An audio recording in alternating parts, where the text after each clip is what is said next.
If you can't handle me sleeping with the CEO and your friends, then leave, they're real men. Not impotent. Her words ripped through the air like a thunderclap. For a moment, my ears rang, my vision blurred, and my heart stopped cold. My wife, the woman I had given everything to, was standing in front of me with a sneer on her lips, her hands on her hips like she had just won a trophy. The room went silent except for the pounding of my heart. I stared at her, unable to believe what I had just heard. My wife wasn't denying it. She wasn't crying or begging forgiveness. She was boasting. Mocking. Proud of betraying me with my CEO, and my 3 closest friends. My hands curled into fists at my side, but I forced myself not to explode. Rage wanted to take over. Pain wanted to break me. But something else, something darker, slid into my veins instead. A smile. Cold. Sharp. Dangerous. As you wish, I said softly. Her smug expression faltered for the briefest moment, but she quickly recovered.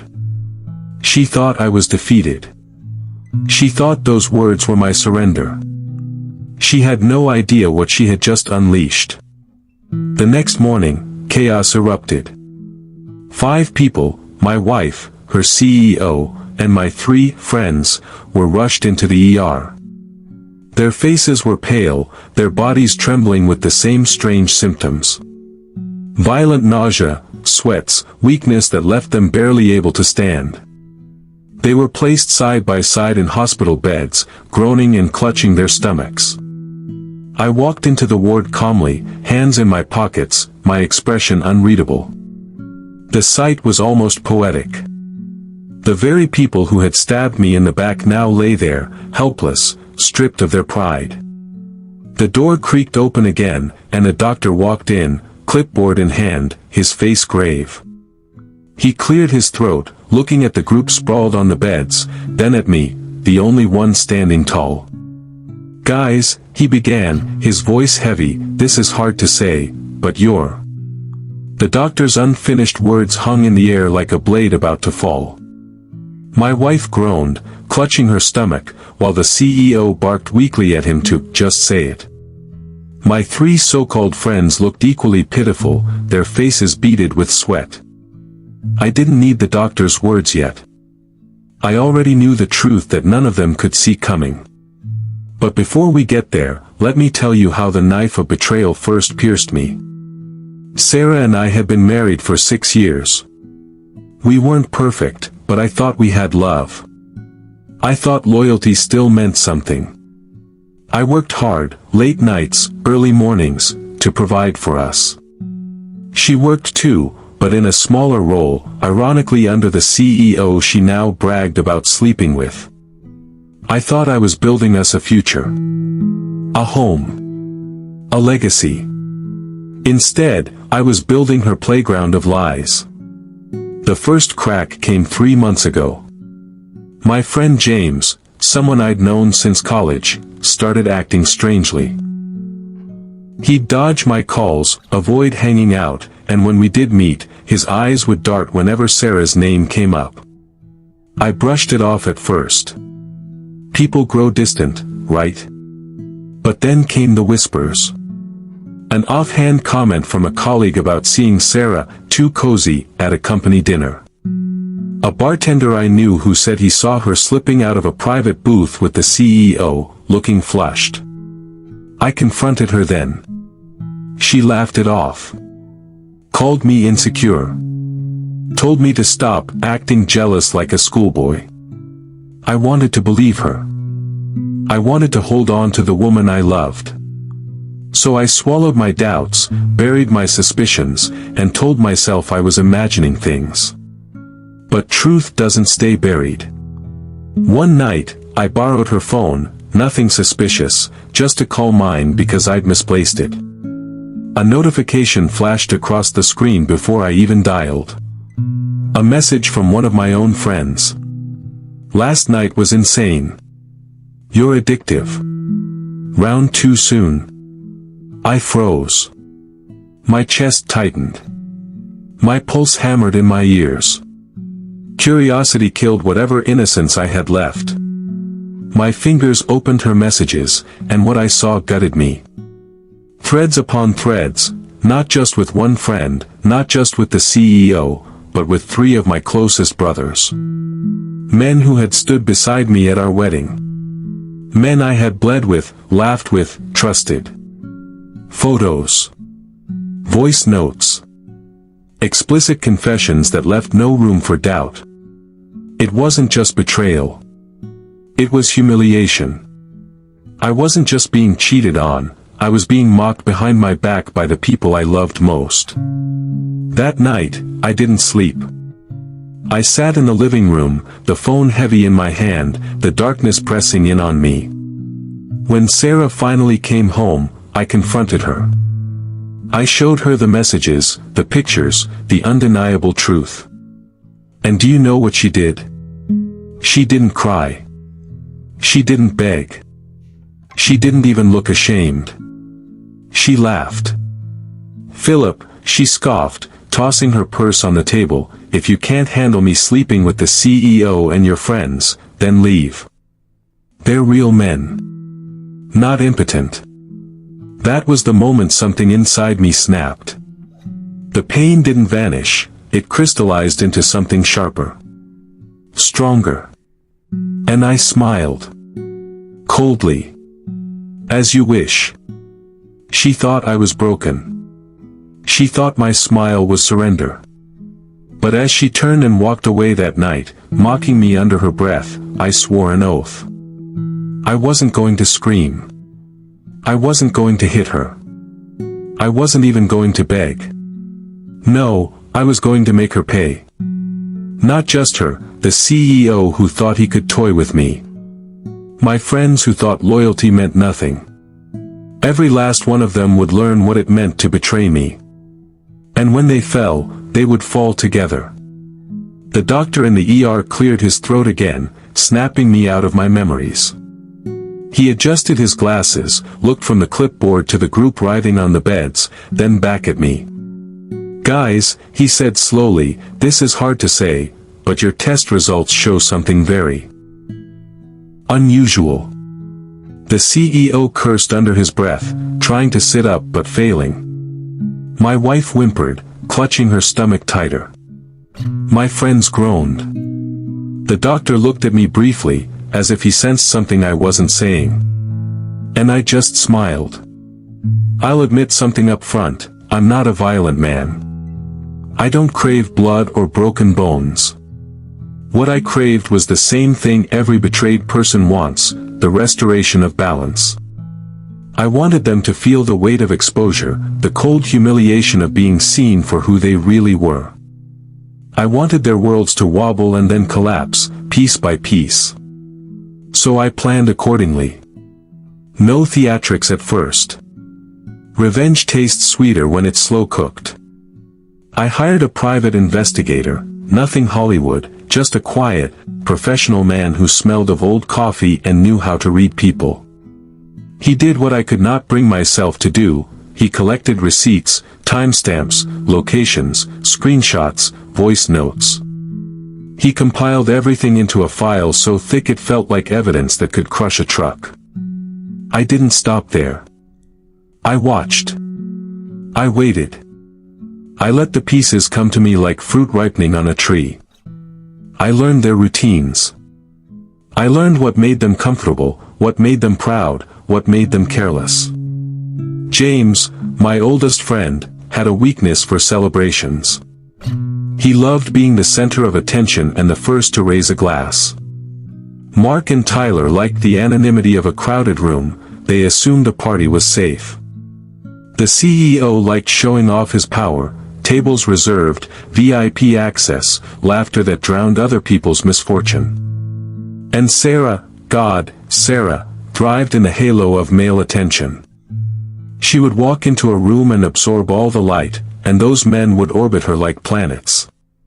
So I used that. A friends reunion, I called it. I paid for the venue, an upscale rooftop lounge with a private room and an entire staff that wouldn't bat an eye at last-minute extravagance. I told them it was a celebration, a new job, a promotion, whatever ego-stroking lie would get them there. They came.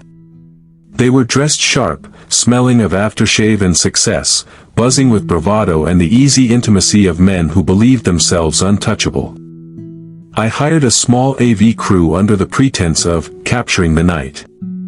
The crew was professional and smiled a lot. They set up discreet cameras and a projector in the private room. All of it, camera angles, guest lists, seating charts, was arranged exactly as I wanted. I could see them now, my three friends jangling with laughter, the CEO in his element, Sarah perched at the center of attention like a queen on a cheap throne. Then, when the night felt warm and ripe, the harvesting began. The projector flicked to life without fanfare. At first it showed innocuous things, photos of us through the years, a few inside jokes. They clapped politely. The drinks flowed. Compliments were exchanged. The mood was indulgent, familiar. And then the screen changed. Messages scrolled, plain, ugly, god-awful messages, one after another, laid bare in huge, inescapable font for everyone in the room to read. Screenshots of voice notes. Time-stamped photos. Location tags. There was no artistic flourish, no dramatic music, the facts spoke for themselves. The projector showed the inboxes from Sarah's phone, each thread a serrated edge cutting through pretensions and excuses. I had the investigator curate it all. He put the files in order so the narrative was undeniable: flirtations, meetups, double-booked nights, casual cruelty. The screen wasn't cyber judgment, it was a surgical lamp revealing their wounds. The first reaction was stunned silence. Glasses stopped mid-air. Laughter died like a candle snuffed. Then James laughed, too loud, a nervous bark, and then he didn't laugh anymore. The CEO's face went crimson, then pale. Tyler stumbled for his drink and knocked it over. Sarah's perfect mask cracked, she went still, her smile evaporating into a slow, animal panic. It played out exactly as I'd expected: shock, then deflection, then blame. Denials bubbled like a strained kettle, until the evidence pressed, heavy and immovable. They tried to laugh it off, to call it a sick joke, but the projector kept rolling. And then something else happened, something unpredictable and delicious in its cruelty. The room, once a cozy nest of comrades and authority, transformed into a chapel of shame. The men's breaths shortened. Palms grew damp. A silence settled so thick it pressed on every nerve. I watched them melt under exposure, and my smile, cold and small, stayed. But a good plan has contingencies. I didn't want just humiliation. I wanted consequences. So I did what people do when their professional reputations matter most: I arranged for the files to be distributed. A careful email to a small list, HR addresses, 1 or 2 board members at the company, a well-placed journalist who'd written about corporate scandals before. I didn't write one dramatic sentence, the attachments did the talking. Names, dates, proof. Enough to make the executives uncomfortable, enough to make the CEO sweat. I sat back and watched the dominoes tip. Within hours, the CEO received a terse message from his legal counsel. 2 of my friends had the grim look of men who now knew their texts were evidence and their relationships were questionable. Sarah, meanwhile, found herself the subject of whispers that could not be contained. They panicked. Panic is a toxin of its own making. The laughter of earlier turned to gagging, to hyperventilation. James grabbed his throat like something had lodged there. Mark's face turned the color of a drowned apple. Tyler's legs folded beneath him. Sarah's hands were white-knuckled on the table edge. I didn't touch any of them. I didn't need to. By the time the ambulance arrived, the scene looked like a calamity painted with champagne and humiliation. Staff had called emergency services when they saw a man collapse and another doubled over. The rest, sweat, dizziness, a near catabolic tremor, sent them to the ER in waves. The paramedics worked calmly, their training slicing through the chaos. I watched the stretchered forms pass, watched Sarah's wide, glassy eyes as they took her away. And now we were back in the hospital corridor. Their bodies were present, their defenses were broken. I stood in the doorway while the doctor searched their charts and tried to explain the pattern. The word he used, clinical and sterile, didn't match the ugly, human truth of what I'd done. He cleared his throat, looking at us all, then at me. "Guys," he said, voice steady but kind, "this is hard to say, but your tests are consistent with." He paused. The sentence hung limp and then snapped into place. Acute stress reaction. You're experiencing a severe physiological response to an emotional trigger. It was both truer and less satisfying than the horror I'd imagined. No needles of poison, no cinematic toxins. Just the body betraying the mind under unbearable shame. I let the doctor finish. I let the diagnosis land on them like the final verdict they had earned. And as the beeping monitors measured the trembling of their hearts, I smiled for the closure and the cascade of consequences I'd set into motion. It wasn't blood on my hands. It was truth. It was exposure. It was the slow, exquisite justice of being seen. But this was only the beginning. Exposure will rot reputations, yes, but people rebuild. They make lawyers' calls. They fabricate alternate narratives. They apologize, pivot, vanish. I wanted more than arresting humiliation. I wanted their lives rearranged in a way that didn't allow for easy recovery. So I had another move lined up, one that would test not just their shame but their livelihoods. The kind of move that would make a company hesitate to rehire, a board to blanch, and friends to distance themselves.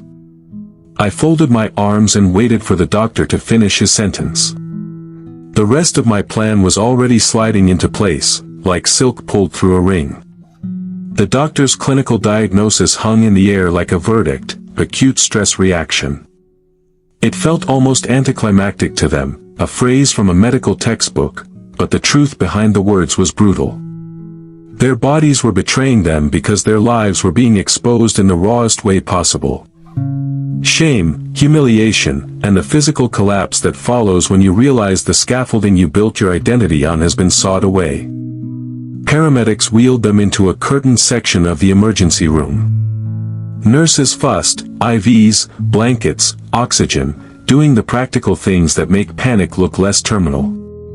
The CEO, normally an immovable presence, had his head propped on a pillow and stared at the ceiling like a man who'd been gutted.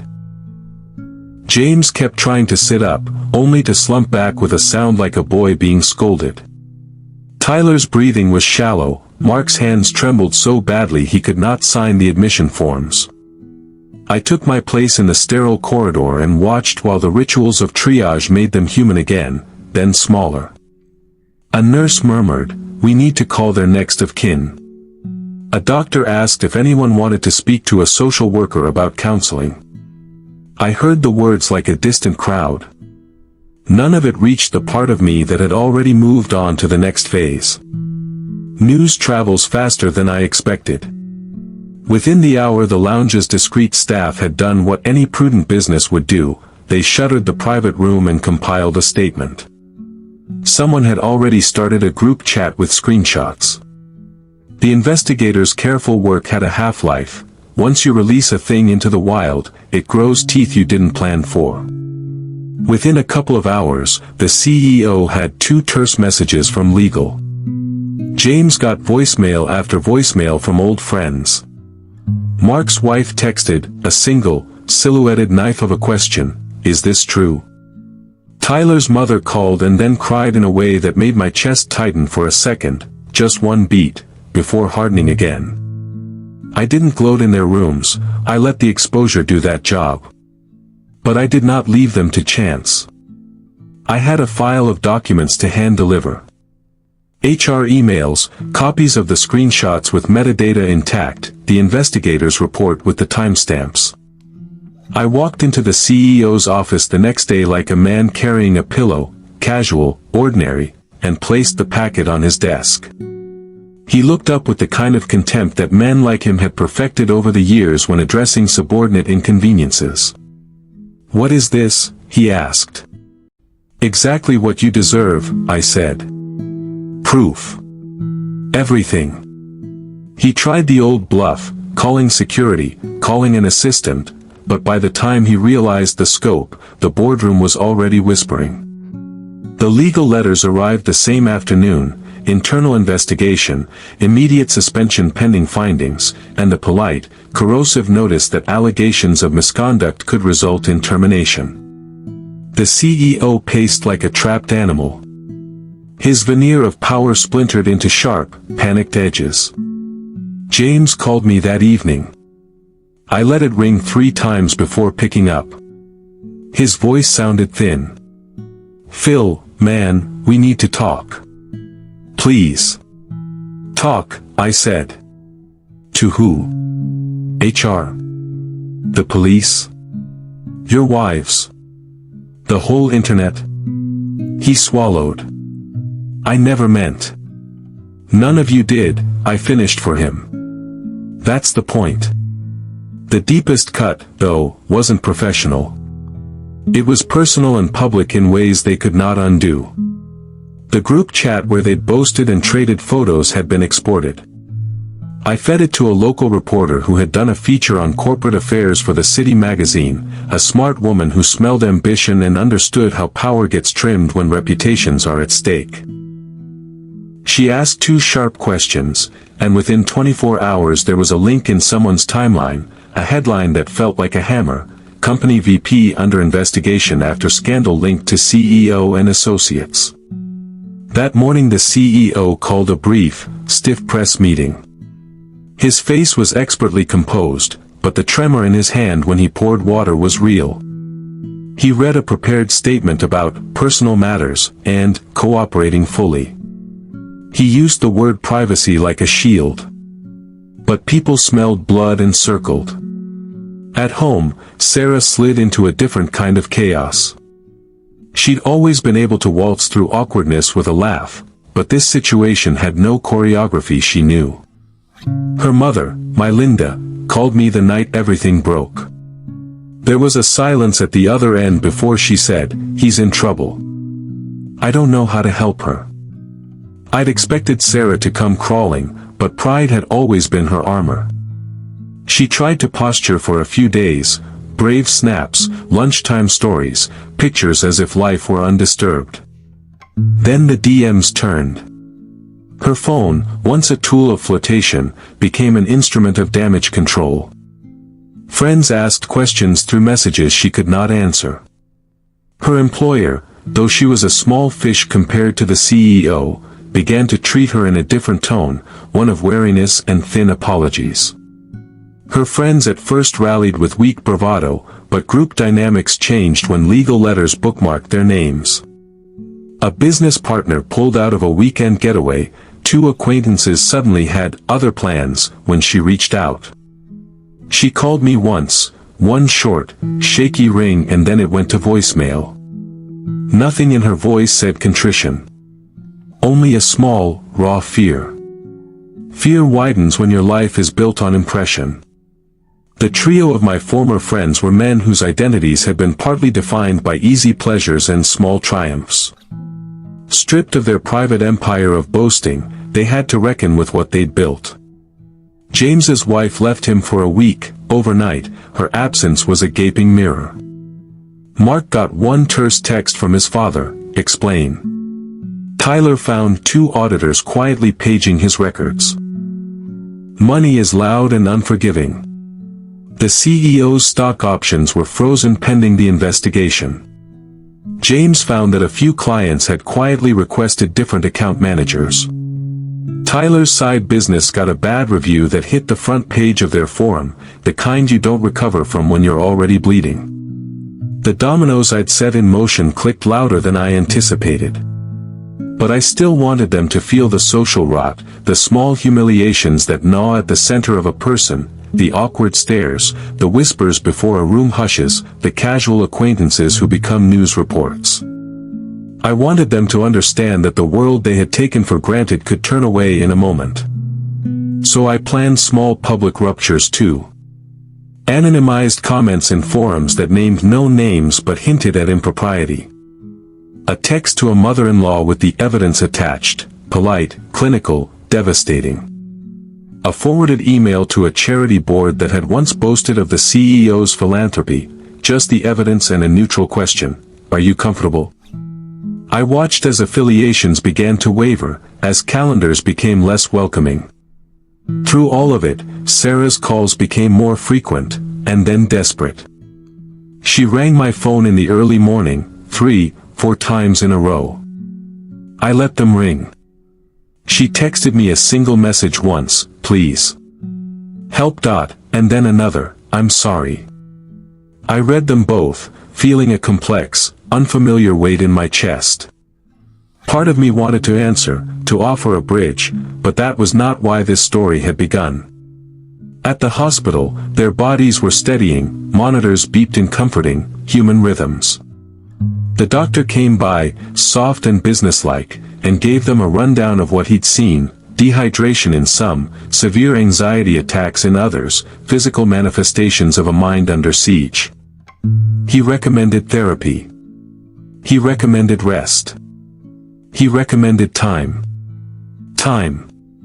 The very thing I'd refused them. My revenge was not instantaneous annihilation. It was a slow decomposition that would leave them to scavenge for dignity while the city watched. It was professional harm, social isolation, and the quiet ripple that makes future job applications stick to a smeared reputation. As I left the hospital wing that evening, the corridor lights humming quietly above, Linda met me in the foyer. She looked tired, fresh from tears and no sleep, but steady. She took my hand without a word. The grip was a small announcement of alliance and consequence both. "We did what needed doing," she said softly. "We did," I replied. Outside, in the wet neon of the night, Sarah's car sat in the valet lane like a small, abandoned thing. For the first time since the first message flashed on my phone, I felt not the vindictive zing of triumph, but the slow settling of something heavier, a realization that I had not merely unmasked them, I had changed the trajectory of many lives. There would be fallout beyond their ego. Marriages strained, careers on knives, elderly parents asking ashamed questions. I had thought revenge would be a cleaner catharsis. Instead, the moral inside me found a small, resistant voice. "Is there a line?" I let it speak for a moment and then quieted it. The line, I decided, had been erased by their choices. Behind me, a police car idled. A late-night report had suggested the ER visitation could be linked to a mass food poisoning. Someone had called it in before the facts were clear. Detectives had a habit of poking into chaos. My earlier contingency, anonymized digital footprints, backups at a cloud server in a jurisdiction that liked to hide IPs, guarded me.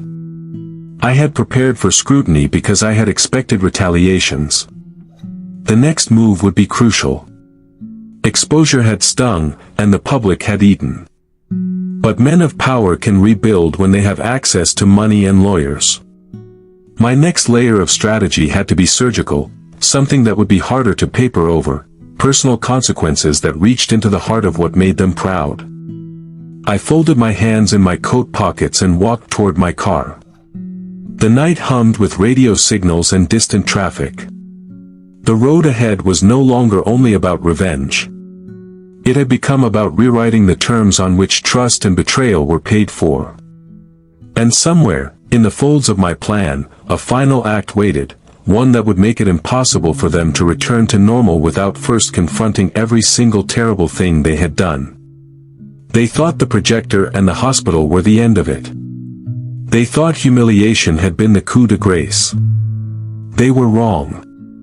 A public scandal bruises, but it also coagulates. People rally, lawyers build scaffolds, PR teams spin like frantic spiders. I watched all of that happen, the CEO's legal cushion inflate, James scrambling to salvage friendships, Tyler and Mark trying to stitch their reputations back together with awkward posts and hollow apologies. But I knew how resilient institutions were. Power loves to repair itself. So I turned to the thing they all feared most, permanence. Paper. Contracts. Families. Partnerships. The sort of damage that leaves a legacy stain you can't wipe off with an apology ad and a lawyer's memo. The investigator had been more than a collector of screenshots, he was a patient surgeon who knew how to open systems without sloppiness. He handed me a list of places where these men had built their soft skeletons, charity boards, side business partnerships, club memberships, and licensing panels.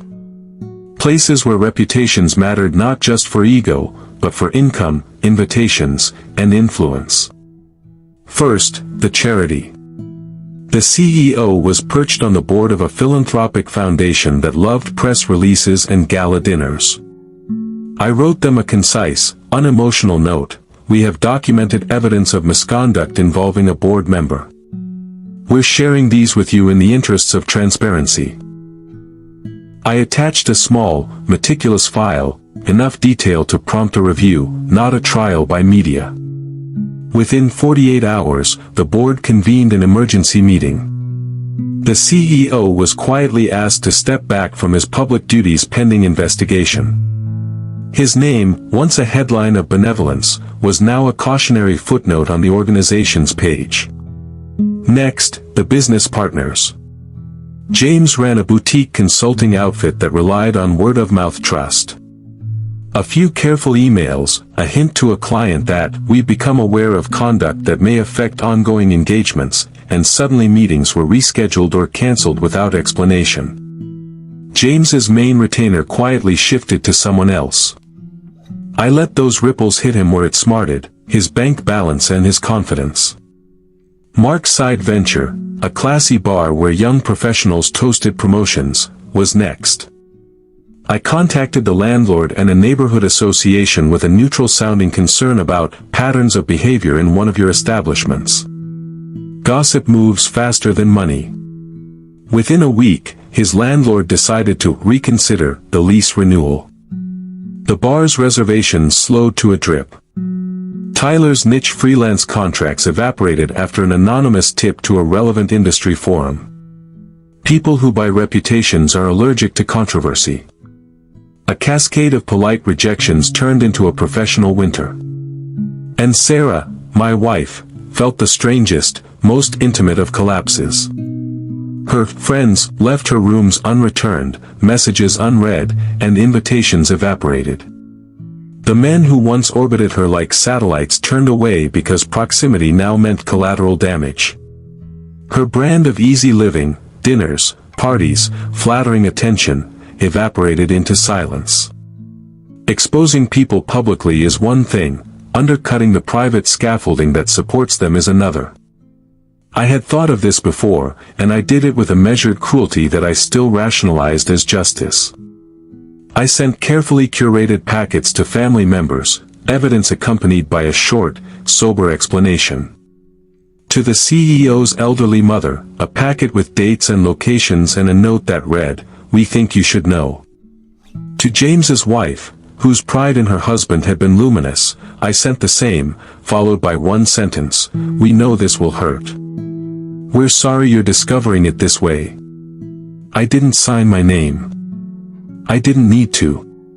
The reactions were corrosive. Mothers who had been proud became cold and wary. Spouses who had excused small lapses found themselves incapable of ignoring a pattern when they held proof. The CEO's mother called him and wept. James's wife locked herself in the guest room for the better part of a day. Mark's father, once a soft, indulgent man, demanded an explanation with a voice that broke. These were the small, private tragedies I had not wanted to enjoy, but which I recognized as part of the honest accounting that betrayal requires. The board at the CEO's company began an internal inquiry. It was surgical. Interviews, HR reviews, payroll audits, a motion to freeze certain benefits. I watched as legal counsel circled like hawks. They were efficient in the way professionals are when a scandal smells of liability. Their first priority was containment, their second was distance. I'd anticipated this and planned accordingly. For every professional shield they raised, I placed a crossbeam of documentation in the right hands: HR directors, compliance officers, a journalist who specialized in corporate malfeasance. I did not lie. I did not misrepresent. I simply made sure every relevant person had the facts, and the facts were unambiguous. The CEO's suspension became public. His charity board membership was resigned with an awkward press note about personal matters. James's consulting firm lost 2 major clients in the span of a week. Mark's bar closed for a compliance audit. Tyler's contractors quietly canceled future bookings. The economic pain was no accident. These were the inevitable consequences of reputational rot. Perhaps the most unbearable part of what I'd orchestrated was watching Sarah, who had been so brazen and unrepentant, crumple. Pride, when stripped, exposes the soft underside of a person.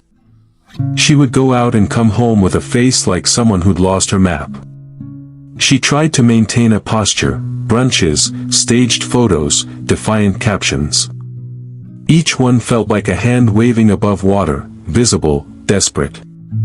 I received a message one night at 2 in the morning. Please. This is destroying me. No flourish, no games. It was a childish, naked appeal. For a breath, I felt something wise and dangerous, pity. Then I remembered the photo threads, the laughter, the way she'd tossed me aside and called me impotent in front of the very men who'd stolen from me. I did not reply. There is a peculiar arithmetic to revenge. For every humiliation they felt, there was a corresponding cost that rippled outward: families strained, elections of boards delayed, payrolls adjusted. My actions did not just touch those who had wronged me, they clawed at the tendrils that fed those lives. I am aware of that, and some nights the realization settles like a weight. But I justify it this way: they built their lives on entitlement and derision. They assumed the world was a buffet where they could take what they wanted without accounting. I unhooked that buffet and left them hungry in the middle of their own party. At the close of the week, the city's gossip columns hummed with the story. The CEO's name bled from one headline to another. My 3 friends were now the subject of thinly veiled questions in the social pages. Sarah's social media dwindled to a trickle. People who once smiled at them now gave perfunctory nods. I visited the hospital again under the guise of checking the well-being of those involved. Linda met me in the corridor with an envelope. "This arrived for you," she said. Inside was a single photograph. A picture of me, taken months ago, leaving a small courthouse with a man who looked like a journalist. A note on the back read simply, "You've made enemies. Watch your step." The photograph was a reminder: revenge breeds reaction. My plan had been meticulous, but the world is a living thing, unpredictable, messy, and prone to counterblows. For the first time since everything began, I felt a prickle of unease. The wheels I'd set in motion might grind back. I folded the photo into my pocket and looked at Linda. She squeezed my hand. "We're almost done," she said, and I believed her. But the photo whispered of new dangers: legal scrutiny, angry men with lawyers, an unpredictable public. I had won many battles, but the war might have new fronts. As I walked out into the cold neon night, the city lights sliding across the wet pavement, I felt the heavy certainty that the next move would have to be precise, final, and perhaps the hardest one yet. A final move that would touch the thing they cherished most and make sure it could never be restored without them first paying a price far greater than embarrassment. And in the back of my mind, another question, harder and less vindictive, kept rising: when does justice end and cruelty begin? They called it karma. They called it coincidence. They called me cruel. I called it necessary. By the time I set the last pieces in motion, the men had already been toppled from their comfortable perches. The CEO's office was quiet, his calendar sparse, James's phone rarely rang, Mark's bar had a temporarily closed sign taped crookedly to the glass. Tyler took to long walks and shorter replies. Sarah lived in an apartment that felt too small for the way she had once carried herself through rooms. But humiliation, as stinging as it is, has a way of dulling. People can survive a scandal. They can apologize in public and still keep their livelihoods. They can hire reputation managers, manufacture contrition, and eventually be invited back to the table where wine flows and cameras smile. That was the loophole I refused to leave them. The thing they loved most, beyond the easy thrill of conquest, was the illusion of respectability. The signatures on contracts, the tasteful art on office walls, the nameplates that announced they had arrived. I decided to dismantle that illusion publicly, personally, and in a way that could not be glossed over by crafted apologies. I arranged a small event. Officially, it was a charity panel on corporate responsibility and ethics, a safe, respectable title that would attract the right audience and exactly the wrong men. The venue was a downtown lecture hall with a glass facade and an audience full of stakeholders, board members, local journalists, donors, and a scattering of acquaintances who loved the spectacle of a scandal. I sent invitations to those who mattered most. I ensured, carefully and politely, that the CEO, James, Mark, and Tyler were all listed as panelists.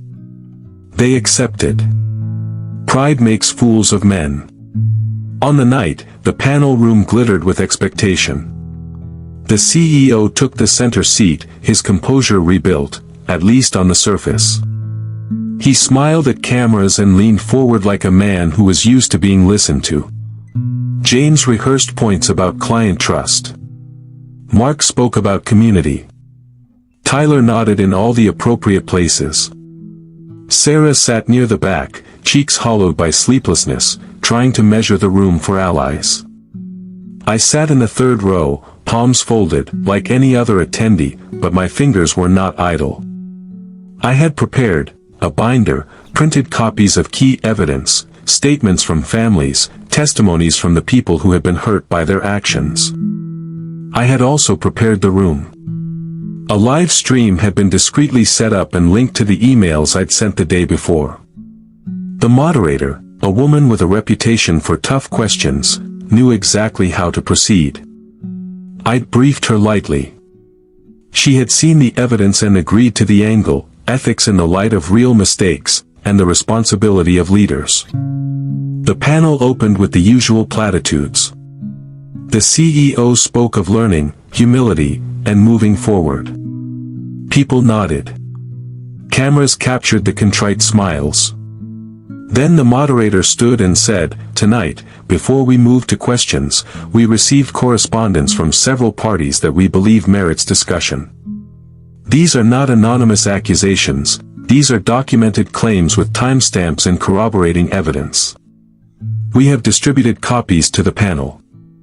A rustle went through the room. The CEO's jaw tightened. I watched him try to gauge the crowd, searching for sympathetic faces. None offered comfort, the room tilted, waiting. The moderator continued, voice steady, "We will show a few excerpts. Afterward, we will open the floor to one person who was most directly affected." She gestured to me. For a moment I felt something odd, an odd mixture of gravity and absurdity, like standing on the stage of my own life and finding I had a script. I rose, walked to the microphone, and the room fell away until all I heard was the hush and the dry hum of the air conditioning. "Good evening," I said. My voice was even, controlled. "You're here to discuss ethics. So let's begin with truth." The moderator projected a single message on the screen, a time-stamped conversation from Sarah's phone. The CEO's face drained of color. 2 rows back a woman gasped. The moderator then read aloud passages, clinical and precise. The panelists shifted like fish on a line. I did not rant. I did not scream. I described events with precision, dates, times, the sequence of how I discovered the evidence, the way I'd watched friendships hollow out. I read short excerpts from messages that showed callousness and casual cruelty. I spoke about the families who had been shown evidence and the quiet implosions that followed. I handed physical copies of key files to all of them, including their wives, who sat now with the rest of the crowd in stunned silence. There was a kind of ceremonial hush that settles over people when dignity is taken and cannot be quickly reclaimed. The CEO's prepared answers crumpled like paper being folded in bad hands. James's eyes darted, finally landing on a woman in the front row, his wife, who had tears trembling at the rim. Mark's hands went white on his lap. Tyler's mouth opened and closed, as if searching for a lie that would fit. Then the floor opened. Questions were sharp and unyielding. "How do you reconcile these messages with your public statements?" a journalist asked. "Do you deny any of this?" a donor demanded. Their carefully threaded defenses frayed. Legalists in suits shifted, whispering. The commentators who had once smiled at them now pressed for accountability, not spin. But the most exquisite moment had nothing to do with corporate PR. It was small and simple. A woman I'd sought out earlier that week stood. Her husband had been one of their victims, an ordinary man whose trust had been shredded. She walked to the microphone, hands shaking, and looked the CEO dead in the eye. "You stood at our charity's fundraiser last month and told us your life was about service," she said, voice trembling. "I gave you my support. Do you still expect it?" He stumbled for a response, but there was nothing that could braid the moral rupture. The audience, sensing the rupture, changed posture. Sympathy dissolved into cold appraisal. At the end of the panel, there were no grand gestures of forgiveness. There were no viral redemption videos. There were statements issued the next morning, muted, legalistic, careful.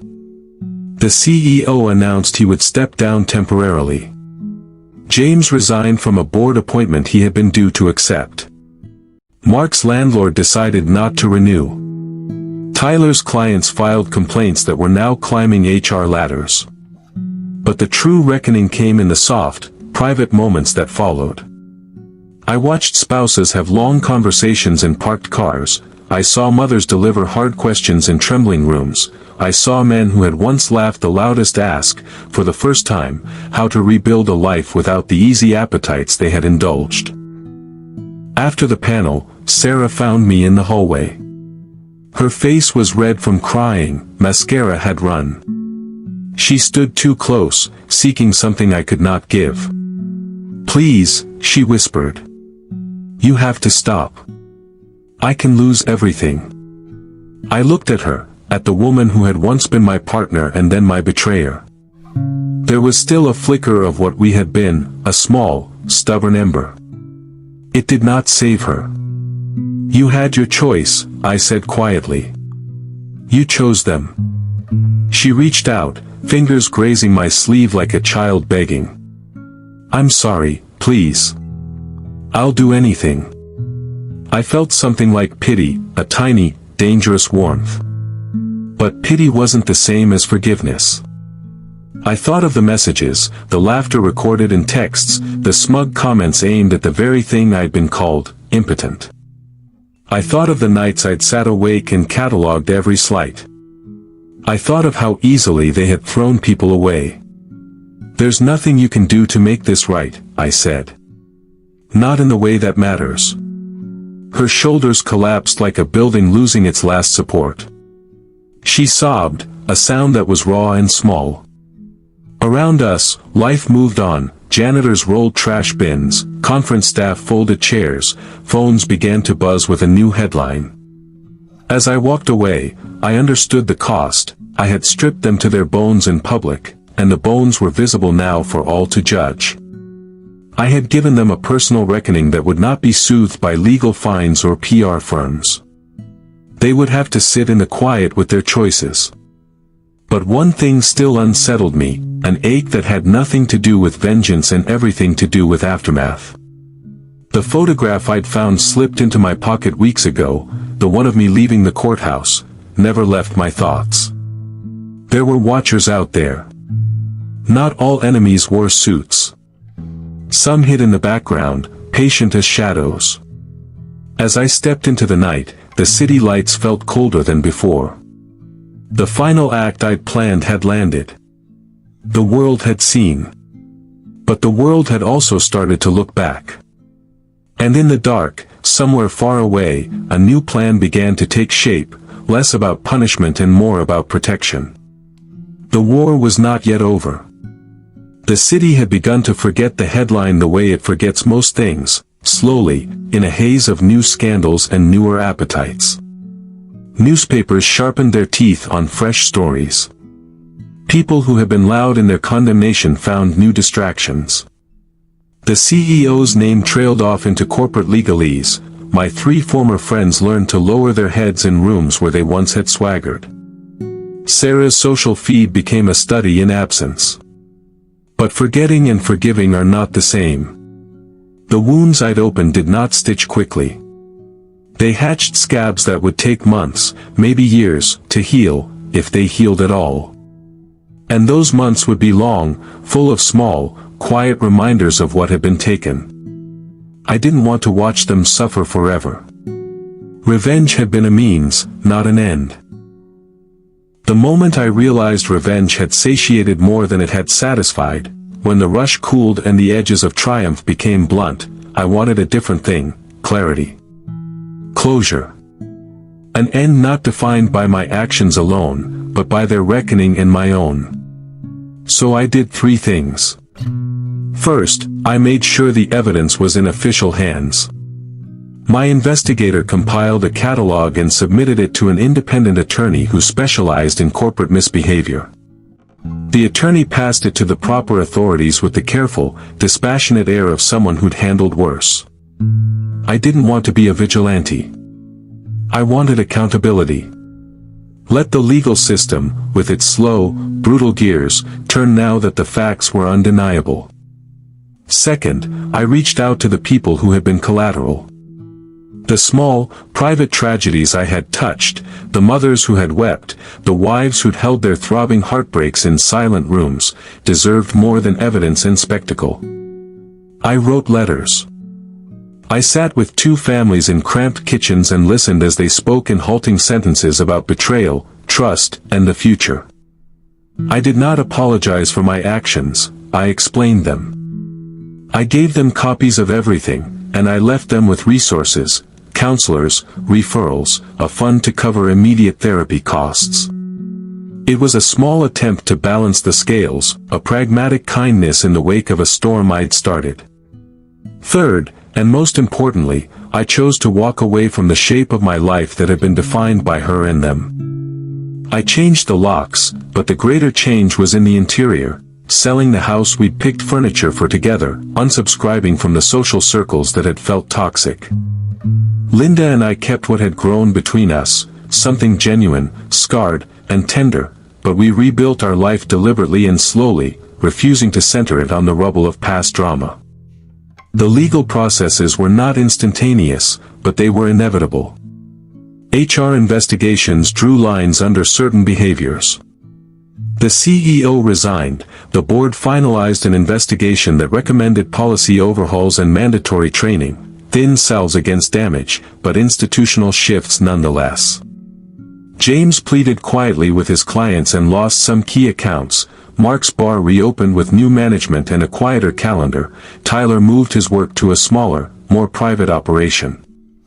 Public apologies circulated, measured, legally vetted, but the more important reckonings were private, the couple's therapy sessions, the long dinners where spouses asked questions they had avoided, the silent watches beside hospital beds and the nights after panic attacks. I watched these shifts from a distance I had purposely made permanent. Watching was not the same as participating. I wanted them to rebuild without me in the frame, to understand their choices in the absence of the man they had wronged. The absence was the point, presence would have blurred the lesson. Sarah's life did not collapse in one night. It eroded by degrees. There were moments of pride that survived, the memory of a laugh, a phone call from a distant friend, but those were small islands in a colder sea. She found herself in a job that felt smaller. She found new acquaintances who did not know the old, heady script. She dated, timidly, and found the men she met were not the kind who made reckless promises. Her mother kept her distance at first, torn between a daughter's needs and the alliance she had chosen. Linda and I navigated this with a careful honesty that sometimes left us raw but always left us aligned. In rare, private instances, Sarah tried to bridge the distance. She sent a letter once, 2 pages, the handwriting spidery with shame. She asked for counsel, for help, for a sliver of mercy. I read it twice.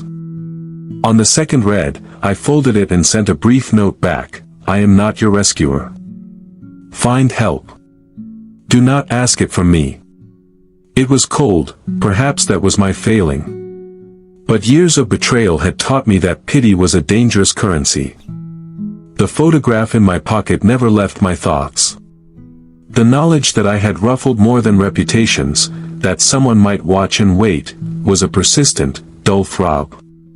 Weeks later, an anonymous envelope arrived at my office, a single Polaroid of my car outside the coffee shop I frequented, and a typed note, "Karma is a circle." No signature. No explanation. It could have been a threat. It could have been paranoia. It might have been nothing. But it did one thing, it made me sharpen my awareness. I hired a small security detail for a while, not out of fear of physical harm but out of a need for predictability. People who lash out often do so from places I did not want to revisit, courts, dark alleyways, online mobs. Protection wasn't cowardice, it was practical. Linda understood. She met my anxieties with a steady hand. War had taught her to be pragmatic, and so I let wisdom guide my decisions. Together we created boundaries, limits on how public we would be, what we would say, how we would navigate the inevitable curiosity of those who had watched our saga unfold.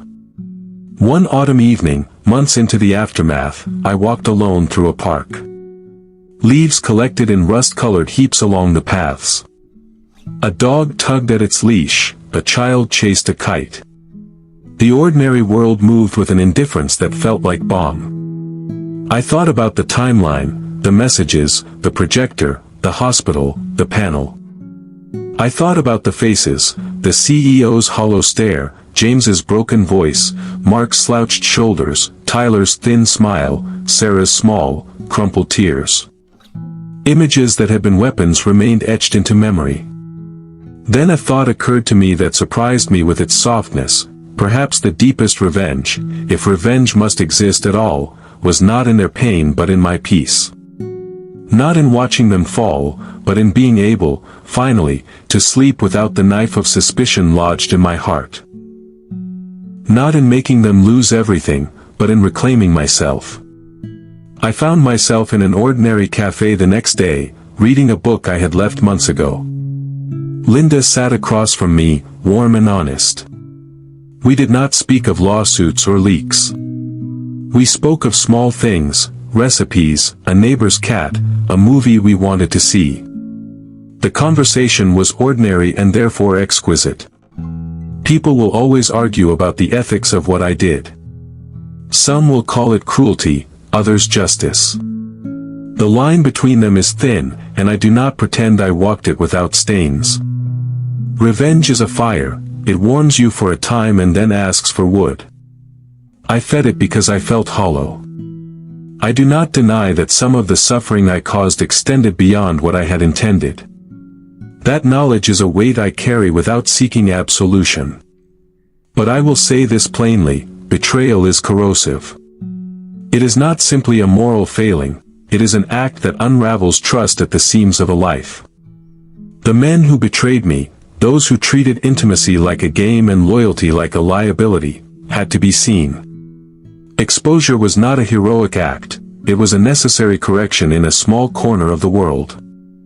They paid in reputation, in income, in the hard labor of apology and repair. As for Linda and me, we rebuilt slowly. Our life is quieter than the one I had imagined years ago. There is less flash and more substance. We planted a small garden on our balcony. We cook together on Sunday mornings. We argue over paint colors. Those moments are small and imperfectly human, the very things I had wanted when I thought I had a future that fit the old script. And Sarah, she exists in my memory like the last page of a book I once loved and then closed. Sometimes I wonder how she will be in 10 years, whether she will have learned the anatomy of fidelity, whether she will have children who teach her new kinds of loyalty. I imagine the possibility of her finding a quieter, truer life.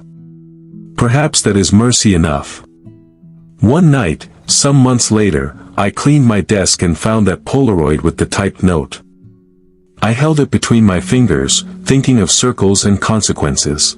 Then I put it in a drawer and closed it. There are things that remain unresolved, threads of consequence that ripple outward into lives I touched. I will not pretend to be a saint for what I did. But I will live with the aftermath honestly. I learned that justice is rarely clean. It leaves scars, on those you punish and on yourself. The important part is what you do with those scars. I tended mine. I planted something new where the old had burned. In the small, stubborn gardens of our days, Linda and I found a kind of fragile, careful happiness. The last line in any story matters less than the life that follows it. If someone reads this years from now, perhaps they will judge. Perhaps they will understand. Either way, I have my truth. When betrayal walked into my home with laughter, I did not cower. I answered. The cost was high. The lesson, for better or worse, was endured. And for the first time in a long time, I slept.